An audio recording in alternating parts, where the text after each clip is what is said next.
Hello दोस्तों, मैं स्वागत करता हूं आपके अपने ही यूट्यूब चैनल एसएससी स्टडी पर। आज की इस वीडियो में हम साइंस के कुछ ऐसे महत्वपूर्ण प्रश्न देखेंगे जो सही प्रतियोगी परीक्षाओं के लिए काफ़ी महत्वपूर्ण है, काफ़ी उपयोगी साबित होने वाले हैं। तो वीडियो को लास्ट तक बिना स्किप किए जरूर देखिएगा, क्योंकि आज के सारे प्रश्न आपके लिए काफ़ी महत्वपूर्ण साबित होने वाले हैं। तो दोस्तों, आज का आपके लिए पहला सवाल है, बिजली के बल्ब का फिलामेंट किस तत्व का बना होता है? आपका ऑप्शन है लेड, कॉपर, टंगस्टन, आयरन। आपका सही आंसर हो जाएगा टंगस्टन। बढ़ते हैं अगले सवाल की ओर। आपका अगला सवाल है, वायुमंडल में प्रकाश के विसरण का कारण क्या है? आपका ऑप्शन है धूलकण, ऑक्सीजन, हीलियम, कार्बन डाइऑक्साइड। आपका सही आंसर हो जाएगा धूलकण। बढ़ते हैं अगले सवाल की ओर। आपका अगला सवाल है, बल्ब का आविष्कार किसने किया था? आपका ऑप्शन है रदरफोर्ड, एडिसन, फ्लेमिंग, इनमें से कोई नहीं। आपका सही आंसर हो जाएगा एडिसन। बल्ब का आविष्कार किसने किया था? एडिसन। बढ़ते हैं अगले सवाल की ओर। आपका अगला सवाल है, मानव नेत्र की रेटिना पर कैसा प्रतिबिंब बनता है? आभासी तथा सीधा, आभासी तथा उल्टा, वास्तविक तथा सीधा और वास्तविक तथा उल्टा। आपका सही आंसर हो जाएगा वास्तविक तथा उल्टा। वास्तविक उल्टा। आपका सही आंसर हो जाएगा वास्तविक तथा उल्टा। बढ़ते हैं अगले सवाल की ओर। आपका अगला सवाल है, राष्ट्रीय विज्ञान दिवस कब मनाया जाता है? आपका ऑप्शन है 28 फरवरी, 28 मार्च, 28 जनवरी और 28 अप्रैल। आपका सही आंसर हो जाएगा 28 फरवरी। Option A. राष्ट्रीय विज्ञान दिवस कब मनाया जाता है? 28 फरवरी को। बट आपका अगला सवाल है, किस विटामिन में कोबाल्ट होता है? Vitamin 6, vitamin 12, vitamin B12, vitamin B6। आपका सही आंसर हो जाएगा विटामिन B12। किस विटामिन में कोबाल्ट होता है? विटामिन B12 में। किस विटामिन में कोबाल्ट होता है? विटामिन B12 में। बढ़ते हैं अगले सवाल की ओर। आपका अगला सवाल है, पास्कल किसका इकाई है? आपका ऑप्शन है आर्द्रता की, दाब की, वर्षा की और तापमान की। आपका सही आंसर हो जाएगा दाब की। Option B. पास्कल किसकी इकाई है? दाब की। बढ़ते हैं अगले सवाल की ओर। आपका अगला सवाल है, मात्रकों की अंतर्राष्ट्रीय पद्धति कब लागू की गई थी? 1669 में, 1971 में, 1983 ईस्वी में और 1991 ईस्वी में। आपका सही आंसर हो जाएगा 1971 ईस्वी में। अब बी। मात्रकों की अंतर्राष्ट्रीय पद्धति कब लागू की गई थी? 1971 ईस्वी में। बढ़ते हैं अगले सवाल की ओर। आपका अगला सवाल है, एम्पियर क्या मापने की इकाई है? वोल्टेज, करंट, प्रतिरोध, पावर। आपका सही आंसर हो जाएगा करंट। करंट। एम्पियर क्या मापने की इकाई है? तो करंट। बढ़ते हैं अगले सवाल की ओर। आपका अगला सवाल है, एसआई पद्धति में लेंस की शक्ति की इकाई क्या है? आपका ऑप्शन है वाट, डायोप्टर, ऑप्टर या मीटर। आपका सही आंसर हो जाएगा डायोप्टर। Option B. एसआई पद्धति में लेंस की शक्ति की इकाई क्या है? डायोप्टर। बढ़ते हैं अगले सवाल की ओर। आपका अगला सवाल है, निम्नलिखित युग्मों में से किन भौतिक राशियों के समान विमीय सूत्र नहीं है? आपका ऑप्शन है बल एवं दाब, कार्य एवं ऊर्जा, आवेश एवं संवेग और भार एवं बल। आपका सही आंसर हो जाएगा बल एवं दाब। निम्नलिखित युग्मों में से किन भौतिक राशियों के समान विमीय सूत्र नहीं है? बल एवं दाब। निम्नलिखित युग्मों में से किन भौतिक राशियों के समान विमीय सूत्र नहीं है? बल एवं दाब। बढ़ते हैं अगले सवाल की ओर। आपके लिए हर एक क्वेश्चन बहुत ही इंपॉर्टेंट है, तो वीडियो में लास्ट तक जरूर बने रहिए। आपका अगला सवाल है, पदार्थ की चतुर्थ अवस्था है ठोस, तरल, प्लाज्मा, गैस। आपका सही आंसर हो जाएगा प्लाज्मा। Option C. पदार्थ की चतुर्थ अवस्था है प्लाज्मा। तो दोस्तों, बढ़ते हैं अगले सवाल की ओर। आपका अगला सवाल है, निम्नलिखित में से कौन एक यौगिक है? आपका ऑप्शन है स्टील, पित्तल, रेत, हीरा। आपका सही आंसर हो जाएगा रेत। निम्नलिखित में से कौन एक यौगिक है? रेत। निम्नलिखित में से कौन एक यौगिक है? रेत। बढ़ते हैं अगले सवाल की ओर। आपका अगला सवाल है, निम्नलिखित में रासायनिक यौगिक कौन सा है? आपका ऑप्शन है वायु, ऑक्सीजन, अमोनिया, पारा। आपका सही आंसर हो जाएगा अमोनिया। Option C. निम्नलिखित में से रासायनिक यौगिक कौन सा है? अमोनिया। बढ़ते हैं अगले सवाल की ओर। आपका अगला सवाल है, वायु निम्नलिखित में से एक है तत्व, यौगिक, मिश्रण, इनमें से कोई नहीं। आपका सही आंसर हो जाएगा मिश्रण।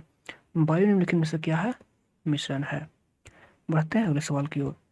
आपका अगला सवाल है, पर्यायनाशी एवं रासायनिक उर्वरक की अत्यधिक मात्रा के प्रयोग से मुख्यतः क्या होता है? वायु प्रदूषण, तापीय प्रदूषण, मृदा प्रदूषण, विकिरण प्रदूषण। आपका सही आंसर हो जाएगा मृदा प्रदूषण। पर्यायनाशी एवं रासायनिक उर्वरक की अत्यधिक मात्रा के प्रयोग से मुख्यतः क्या होता है? मृदा प्रदूषण फैलता है। आपका अगला सवाल है, निम्न में से कौन सा ओंकोजीन के नाम से जाना जाता है? प्रोत्साहक जीन, जंपिंग जीन, उत्प्रेरक जीन, कैंसर कारक। आपका सही आंसर हो जाएगा कैंसर कारक। निम्न में से कौन सा ओंकोजीन के नाम से जाना जाता है? कैंसर कारक। निम्न में से कौन सा ओंकोजीन के नाम से जाना जाता है? कैंसर कारक। तो बढ़ते हैं अगले सवाल की ओर। आपका अगला सवाल है, तारपीन का तेल प्राप्त होता है कोयला से, पेट्रोलियम से, सीडार वुड से और पाइनस से। आपका सही आंसर हो जाएगा पाइनस से। तारपीन का तेल किससे प्राप्त होता है? पाइनस से। बढ़ते हैं अगले सवाल की ओर। आपका अगला सवाल है, एक कांच की छड़ को पारे में डुबाकर निकालने पर उससे पारा न चिपकने का कारण क्या है? आपका ऑप्शन है ससंजक बल का अधिक होना, असंजक बल का अधिक होना, पृष्ठ तनाव का अनंत होना, पारे का घनत्व अधिक होना। आपका सही आंसर हो जाएगा ससंजक बल का अधिक होना। एक कांच की छड़ को पारे में डुबाकर निकालने पर उससे पारा न चिपकने का कारण क्या है? ससंजक बल का अधिक होना। बढ़ते हैं अगले सवाल की ओर।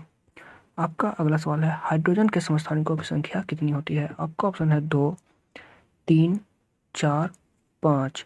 आपका सही आंसर हो जाएगा 3। हाइड्रोजन के समस्थानिकों की संख्या कितनी होती है? 3। बढ़ते हैं अगले सवाल की ओर। आपका अगला सवाल है, शुद्ध जल का पीएच मान कितना होता है? 4, 7, 14, 8। आपका सही आंसर हो जाएगा 7। शुद्ध जल का पीएच मान कितना होता है?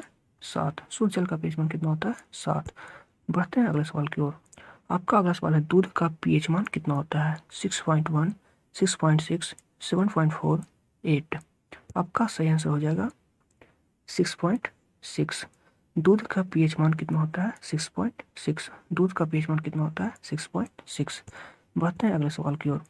आपका अगला सवाल है, उत्प्रेरक की खोज किसने की थी? आपका ऑप्शन है लुईस, बर्जिलियस, रदरफोर्ड, कोसेल। आपका सही आंसर हो जाएगा बर्जिलियस, ऑप्शन बी। उत्प्रेरक की खोज किसने की थी? बर्जिलियस ने। आपका अगला सवाल है, भूरा कोयला के नाम से जाना जाता है?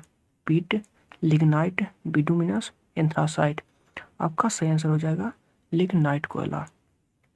भूरा कोयला के नाम से कौन जाना जाता है? लिग्नाइट कोयला। भूरा कोयला के नाम से कौन जाना जाता है? लिग्नाइट कोयला। बढ़ते हैं अगले सवाल की ओर। आपका अगला सवाल है, एलपीजी का मुख्य घटक क्या है?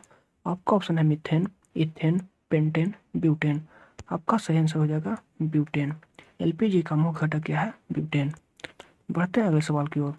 आपका अगला सवाल है, नाइट्रोजन स्थिरीकरण की विधि क्या कहलाता है? आपका ऑप्शन है हैबर, सॉल्वे, डीकेन, फिश्चर विधि। आपका सही आंसर हो जाएगा हैबर विधि। नाइट्रोजन स्थिरीकरण की विधि क्या कहलाता है? हैबर विधि। आपका अगला सवाल है, उस पौधे के कुल का नाम बताइए जिससे कॉफी प्राप्त होती है? आपका ऑप्शन है रूबिएसी, सोलेनेसी, रोजेसी और मालवेसी। आपका सही आंसर हो जाएगा रूबिएसी।